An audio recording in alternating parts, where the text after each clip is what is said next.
The information provided in this video is for educational and informational purpose only. It's not intended as investment advice or a recommendation to buy or sell any financial instrument. All trading involves risks, and you should only trade with money you can afford to lose.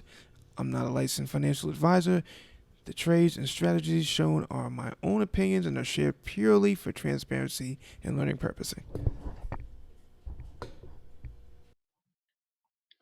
So we're in 10. And as you can see, I have it on the extended trading hour sessions. If you can see that.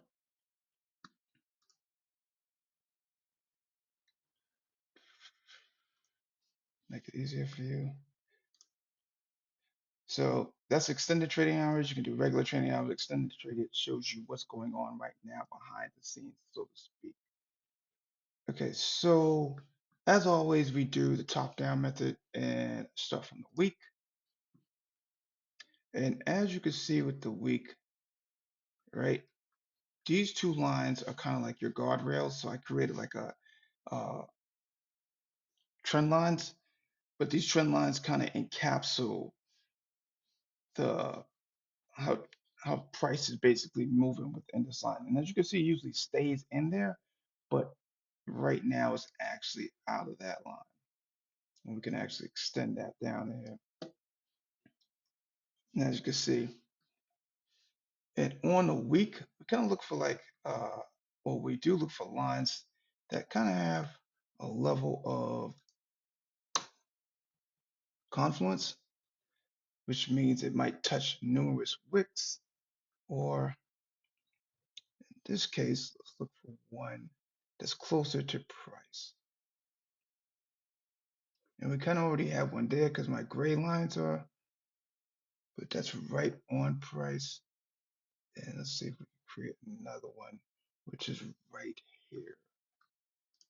And we go down, we get our horizontal line. And if we get our horizontal line, right, and that might be a little bit too far away from price. We want to get it as close to price as possible. And that is our week, and our week line is gray. So we have one above price, which is right here, and we have one below price. We can type in week right there, and then we go down to the day. So the day is white, and we'll keep that trend line because that's a great trend line. It looks like it's following it a little bit. We can kind of tuck it in a little bit more. And it doesn't have to be perfect. It can actually cut through a candle or so. And that's fine. It's not, we're not aiming for perfection. We're kind of like trying to figure out where the trend is going, which is looks predominantly down at this point. And it's actually price has dropped out of that, the guardrail, so to speak, but it's just basically trend lines. We call it guardrails because it kind of stays in, price stays within that, but it's outside right now. So what we do here is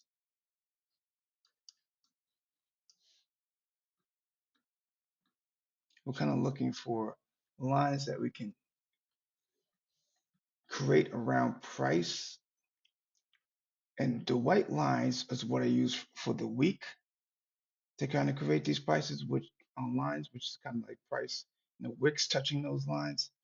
But I don't really see anything else in here because we got a lot going on. And don't mind these red and green little lines here. And I'll pull these away because those are just my take profit lines. And what we got going on right there, we'll take that off of it, just clean it up a little bit. So now we have 1 week line, we have a gray line, we have a gray week line, sorry, one white day line, another week line, another week line. I think these are kind of like enough lines. So if we go down to the hour,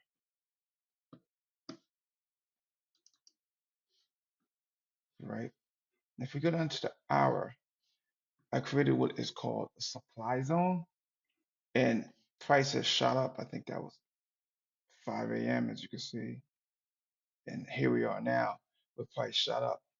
So the supply zone is basically, I don't know if you can see here, it's how price kind of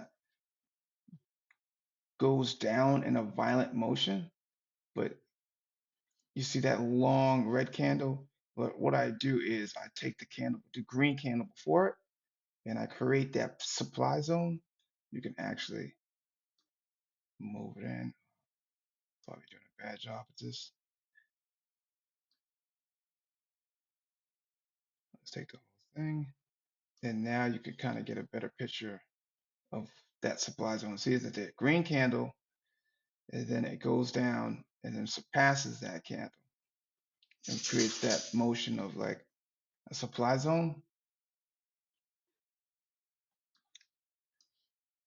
So where we're at now, I see a demand zone in here, which is the opposite of supply. Supply, think of it, simplified supplies goes down, demand goes up, right? So what I like to do is I take my rectangle, I grab the candle, and then I have my supply zone, I mean my demand zone, and I'm gonna change this because I usually change this to red just for that reason. Well, I just had that like Freudian slip, and I know red's going down, green's going up, and I created that zone. And then I type in demand. So now you know there's a demand and supply zone, and if it hits those zones, it's kind of like a video game. And kind of the trend kind of powers up. If it comes back around down to these zones, and and you want to make sure it doesn't come straight back down to the zone. You kind of want a roundabout movement, and then it kind of comes back down and then shoots up. It can't just shoot down, go up and shoot right back down. That's not what you're looking for. You're looking for like a roundabout motion. So while we're on the hour, I might go down to 30 minutes,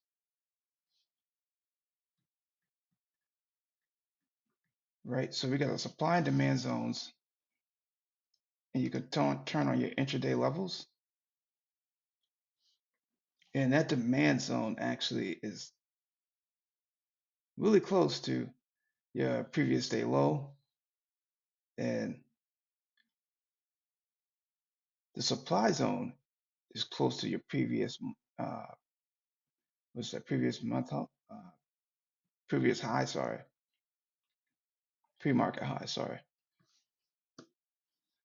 So those two zones kind of like are indicating that there's something here and it might bounce off of that and create a longer trend. So you kind of want to keep your eyes on it. And what I like to do is, since that demand zone is already at the pre-market low, I might create another line. And I know these are a lot of lines, but kind of gives you like levels.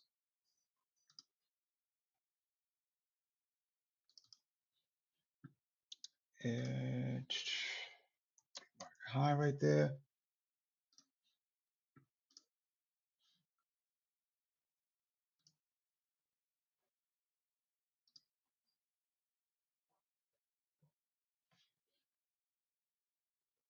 Okay.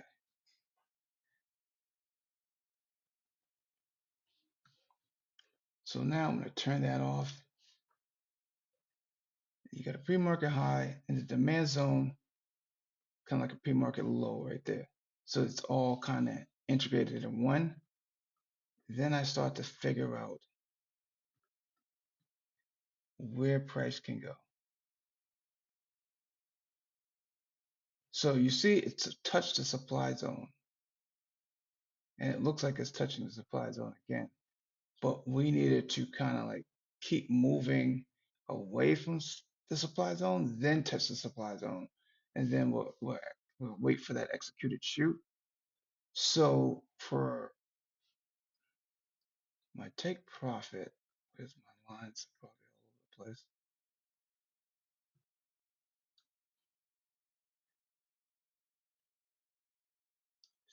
CP2.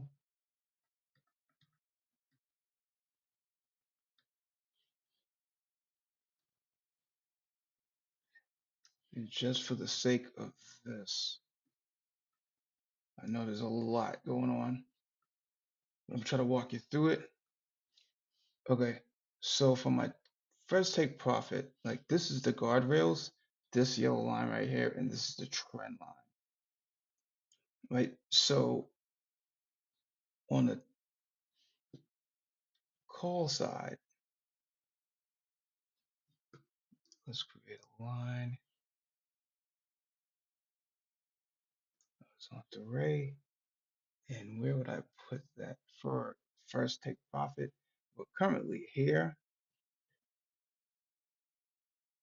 So I will put my take profit either before that day line,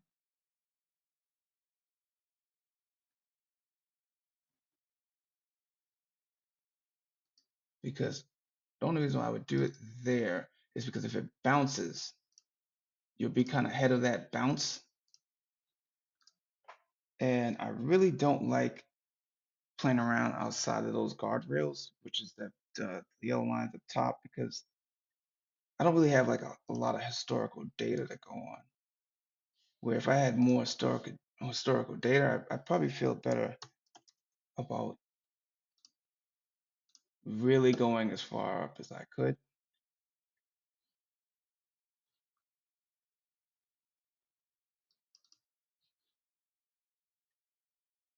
Sorry about that. Change that back, get that uniform. Okay, that is green. And that's TP1. So if it crosses that line, I still say it stays inside of this yellow trend line. So my next TP would be here.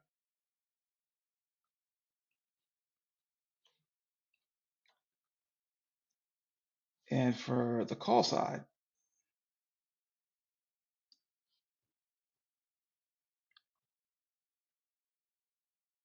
I am going to think that it bounces around inside this chamber, because I think at the 15 minutes, it's going to probably try to bounce around in this chamber.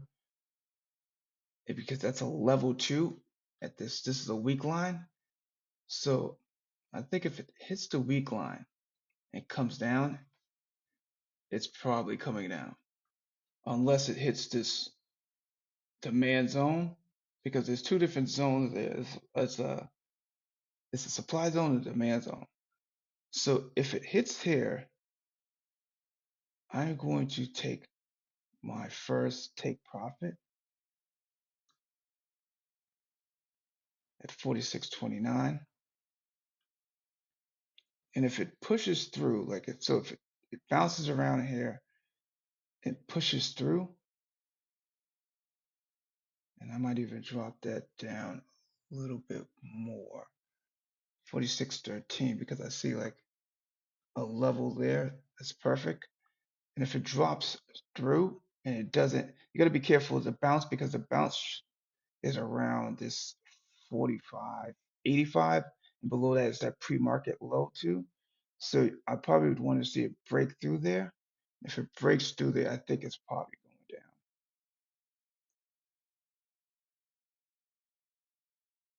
So I would put it at 44.50. And that's what I have for you today.